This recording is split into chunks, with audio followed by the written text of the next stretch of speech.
tomado esse empate num jogo que você foi muito melhor, se isso vai mudar a percepção. Mas o Flamengo jogou muito bem. O Flamengo jogou melhor, para você ter uma ideia, melhor hoje contra o Vasco no 1-1 do que jogou contra o Bahia no 1-0. Sim, atuação boa, com todo mundo na frente. Você vinha dizendo isso, assim, independentemente do resultado, independentemente né? do resultado. A atuação do Flamengo era boa. É porque é um clássico, né? Clássico a gente sabe como é que funciona, atuação muito boa. Fala pessoal, sejam muito bem-vindos ao Flamengo Informe. E agora vamos acompanhar como a imprensa vem repercutindo esse empate no Clássico Carioca. Flamengo 1, Vasco 1 também, um vacilo gigantesco ali do Flamengo, né? Jogou bem, fez uma boa partida, dominou o Vasco na maioria do tempo. E aí no finalzinho, mais uma vez a zaga vacilando, batendo cabeça ali, podendo parar a jogada e não para a jogada. Inacreditável. Não é o primeiro gol que o Flamengo toma assim, de não parar o lance. Podendo marcar uma falta, dá no meio, para a bola ali no meio de campo, recompõe e aí fecha a casinha. Não, o cara levou, o Vasco veio no contra-ataque, todo mundo só cercando, e aí acabou que tomou o gol, né? Mais um vacilo no final. O gol do Coutinho ainda para o pessoal cantar música lá, né? E comemorar em cima do Flamengo. Porém, o Flamengo fez uma boa partida, jogou bem, mas o que adianta? Vacilar e tomar o gol de empate.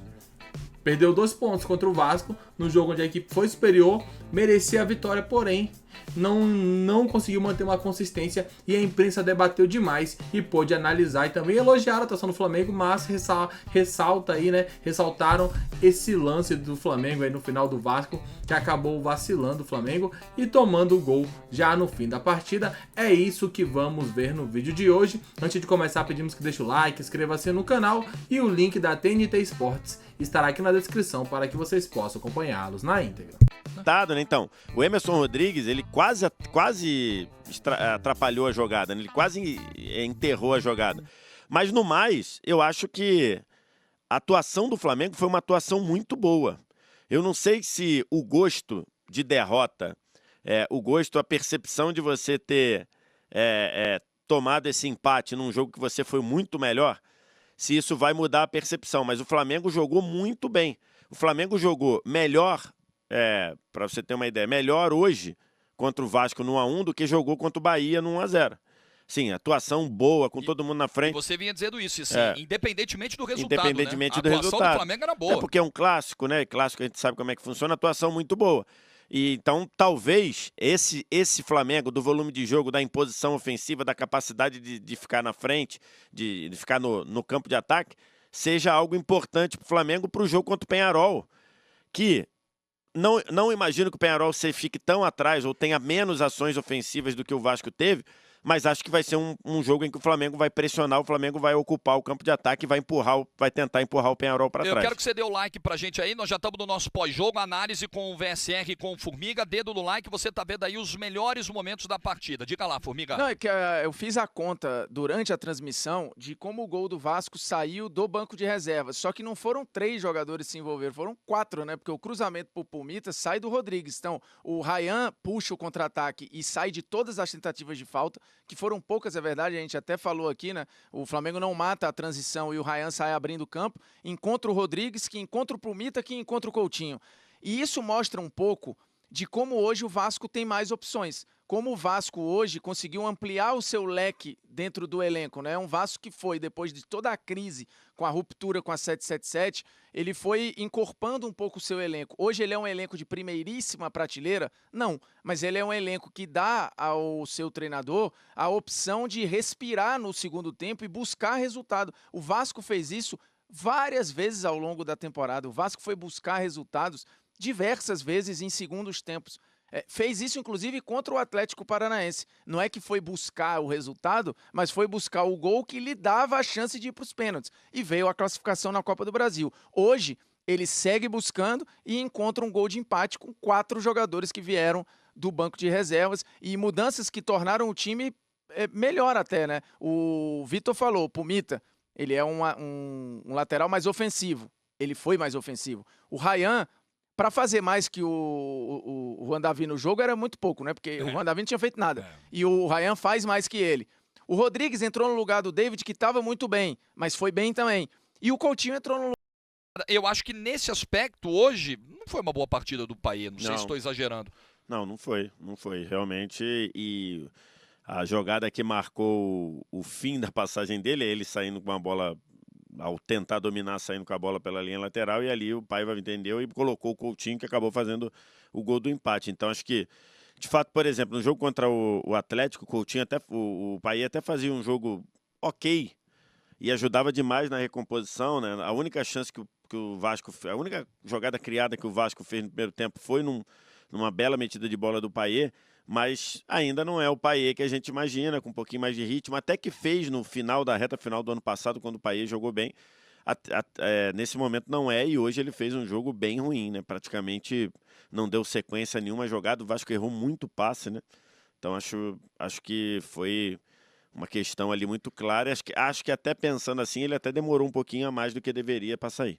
A Monique Danello nos informa aqui no privado que tá rolando muita confusão do lado de fora do Maracanã na saída das duas torcidas. Alguns torcedores tentando retornar, alguns torcedores que já tinham ultrapassado o portão ali do Maracanã Mais, né, que é aquele setor central ali, mais caro, e que fica bem perto ali dos bancos, da zona mista e tal. A Monique conseguiu perceber algumas pessoas tentando voltar, porque gás de pimenta, rojão, muita confusão do lado de fora. A gente tem até algumas imagens, né, de funcionários ali do Maracanã, torcedores com dificuldade para respirar, se protegendo dos efeitos do gás de pimenta. Uma torcedora ali parecendo até passar mal, né, com alguma dificuldade, sendo ajudada, sendo amparada. Reflexos de uma confusão nos arredores do Maracanã, na saída das duas torcidas. A gente estava aqui festejando o clima amistoso da chegada dos torcedores no pré-jogo, a gente mostrava, todo mundo vindo junto e tal, camisas misturadas de Vasco, de Flamengo.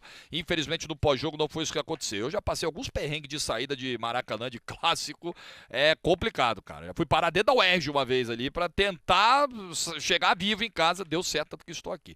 Mas infelizmente é o que está acontecendo lá agora. Vamos mostrar a classificação do Brasileirão como fica. A rodada não terminou porque ainda tem Internacional e Cuiabá amanhã. Falta um jogo para terminar a rodada.